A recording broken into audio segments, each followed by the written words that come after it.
অসাধারণ একটা ফুল, আমার একটা পছন্দের ফুলের মধ্যে অন্যতম। এটা হচ্ছে একটা টিকোমা গাছ,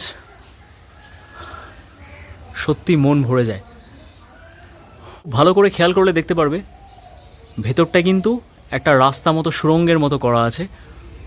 ফুলটার একদম ভেতর অবধি কিন্তু প্রবেশ করে মধু নিয়ে আসে মৌমাছিরা, এবং প্রচুর সংখ্যায় মৌমাছি কিন্তু গাছটার আশপাশে পুরো সারা দিন ঘুরতে থাকে। আমার বাড়িতে এই গাছটার বয়স আনুমানিক 7 বছর, আর প্রচুর সংখ্যায় দেখো তোমরা কিন্তু ফুল ধরে আছে।